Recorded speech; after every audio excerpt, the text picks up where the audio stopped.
क्या आपने कभी इसे महसूस किया है? आपकी गर्दन के पीछे की वह हल्की रेंगती हुई सनसनी, जैसे कोई फुसफुसाहट आपकी त्वचा को छू रही हो जब कोई वहां न हो। वे कहते हैं कि हमारे विचार हमारी वास्तविकता को आकार देते हैं। यही मैं मानता था एक बार, इससे पहले कि मैं जानता कि यह विश्वास कितना खतरनाक हो सकता है, इससे पहले कि मैं जानता कि अपने विचारों को बदलने का कार्य दरवाजे खोल सकता है, ऐसे दरवाजे जो हमेशा के लिए बंद रहने चाहिए। यह कहानी यह सिर्फ एक कहानी नहीं है, यह एक चेतावनी है। यह राजस्थान के धूल भरे बाहरी इलाके में देवगढ़ नामक एक गांव के पास एक तपती गर्मी की तपिश में शुरू होती है। देवगढ़ छोटा सादा था, एक ऐसी जगह जहां सूरज धरती को जलाकर सुखा देता था, जहां किंवदंतियां हर कोने में छाया की तरह चिपकी रहती थीं। और इस गांव के बीचों बीच नीम के पेड़ों के घने झुरमुट के बीच छिपा हुआ मंदिर था। स्थानीय लोग इसे शापित मंदिर कहते थे। उन्होंने कभी इसका नाम जोर से नहीं बोला, मानो शब्दों में भी वजन हो। मंदिर सदियों से वीरान पड़ा था।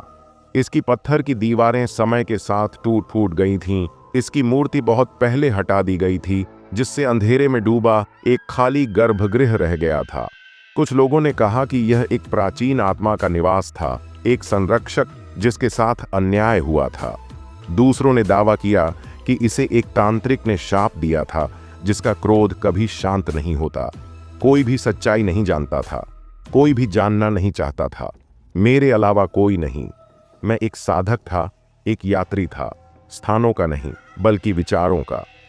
मेरा मन बेचैन था, हमेशा कुछ गहरा, कुछ अधिक गहन खोजता रहता था। जब मैंने पहली बार मंदिर के बारे में सुना तो मैं देवगढ़ में एक हवेली में रह रहा था, अपने विचारों के शोर से बचने की कोशिश कर रहा था।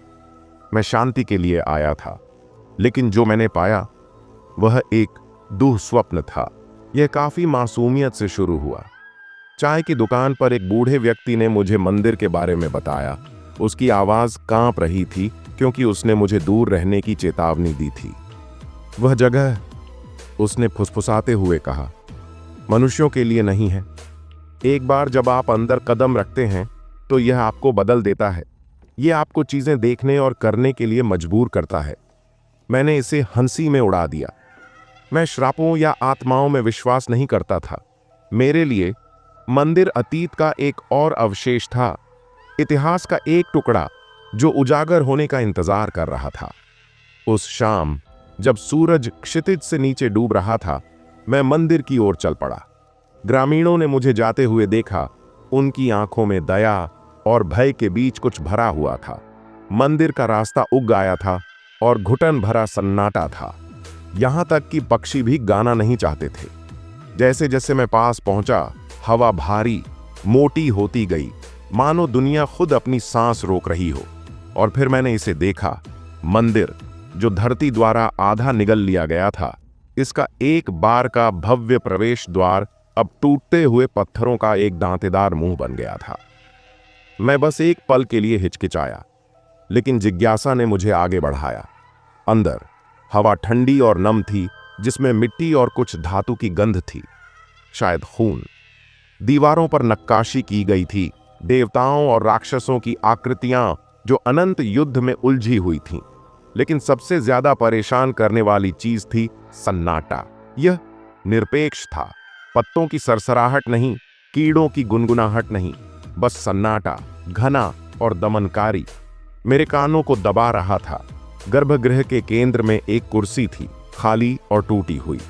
कुछ ने मुझे बताया कि कभी इस पर एक मूर्ति थी, एक देवता की छवि जो अब बहुत पहले चली गई थी। मैं वहां खड़ा था, शून्य में घूर रहा था, और मुझे एक अजीब सी सनसनी महसूस हुई जो मेरे ऊपर रेंग रही थी। यह डर नहीं था, अभी नहीं, यह एक बदलाव था। एक बदलाव। मुझे फुसफुसाहट सुनाई देने लगी। पहले वे फीकी, अस्पष्ट थीं। धारणा के किनारे से थोड़ी दूर एक धीमी बड़बड़ाहट। मैंने खुद से कहा कि यह हवा है, हालांकि हवा नहीं चल रही थी। लेकिन जैसे जैसे मैं वहां खड़ा रहा, फुसफुसाहटें तेज और ज्यादा जोरदार होती गईं। वे बेतरतीब नहीं थे, वे मुझसे बात कर रहे थे। तुम यहां क्यों हो? उन्होंने पूछा। मैंने जवाब नहीं दिया। क्या तुम शांति चाहते हो या शक्ति? मुझे नहीं पता था। मुझे बस इतना पता था कि मैं आकर्षित महसूस कर रहा था, जैसे कि मेरे भीतर कुछ मंदिर के खालीपन के साथ प्रतिध्वनित हो रहा था। मैंने अपनी आंखें बंद कर लीं और उस पल में मैंने एक निर्णय लिया।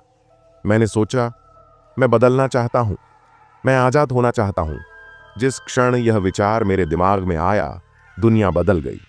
फुसफुसाहटें एक बहरा कर देने वाली दहाड़ में बदल गईं। दीवारों पर नक्काशी हिलने लगी, आकृतियां ऐंठ रही थीं और मुड़ रही थीं। उनकी आंखें एक अप्राकृतिक प्रकाश से चमक रही थीं। हवा ठंडी होती जा रही थी, मेरी त्वचा को काट रही थी। और फिर मैंने उसे देखा, एक आकृति छाया में लिपटी हुई गर्भगृह के कोने में खड़ी थी। उसका चेहरा छिपा हुआ था, लेकिन उसकी आंखें, ओह वो आंखें, वे अंगारों की तरह जल रही थीं, चुभ रही थीं और बेरहम थीं। वह हिल नहीं रही थी, बोल नहीं रही थी, लेकिन मुझे उसकी मौजूदगी का एहसास हुआ, भारी और दमनकारी, जैसे कोई वजन मेरी छाती पर दबा हुआ हो। मैंने जाने की कोशिश की, लेकिन मेरे पैर हिल नहीं रहे थे। फुसफुसाहट एक कोरस बन गई थी। हजारों आवाजें एक साथ चिल्ला रही थीं। तुमने हमें आमंत्रित किया, तुमने दरवाजा खोला। मुझे नहीं पता कि मैं मंदिर से कैसे बाहर निकल पाया। अगली बात जो मुझे याद है वह है हवेली में अपने कमरे में जागना, पसीने से लथपथ। एक पल के लिए मुझे लगा कि यह सब एक सपना था, लेकिन फिर मैंने अपनी बाहों पर निशान देखे, पतली दांतेदार रेखाएं जो लेखन की तरह लग रही थीं। संस्कृत। मैं इसे पढ़ नहीं सकता था, लेकिन मुझे इसकी जरूरत नहीं थी। मैं जानता था कि इसका क्या मतलब है। मैं अपने साथ कुछ लेकर आया था। उसके बाद के दिन असहनीय थे। छायाएं वहां चली गईं जहां उन्हें नहीं जाना चाहिए था। मैंने रात के अंधेरे में पद चिन्ह सुने, हालांकि मैं अकेला था। मेरे विचार, जो कभी मेरी शरण थे, मेरी पीड़ा बन गए। अंधेरे, घुसपैठिए विचार जो मेरे अपने नहीं थे। मैंने देवगढ़ छोड़ने की कोशिश की, लेकिन गांव से बाहर जाने वाला रास्ता अंतहीन लग रहा था, जो खुद पर ही लौट रहा था। चाहे मैं कितनी भी दूर चला जाऊं, मैं हमेशा मंदिर में वापस आ जाता। फुसफुसाहट सही थी। मैंने एक दरवाजा खोल दिया था और अब इसे बंद करने का कोई तरीका नहीं था। आप देखिए, अपने विचारों को बदलना उतना हानिरहित नहीं है जितना लगता है। हमारा दिमाग नाजुक चीज है, जो उन शक्तियों से बंधा हुआ है जिन्हें हम समझ नहीं सकते। कभी कभी एक विचार, एक इच्छा उस बंधन को तोड़ने के लिए पर्याप्त हो सकती है। हमें एक ऐसी वास्तविकता में डुबो सकती है जिसे हम कभी नहीं देख सकते। मुझे नहीं पता कि मैं कभी बच पाऊंगा या नहीं, लेकिन आपके पास अभी भी एक विकल्प है। अगर आप कभी खुद को किसी प्राचीन, किसी निषिद्ध चीज की दहलीज पर खड़ा पाते हैं, तो पीछे मुड़ें।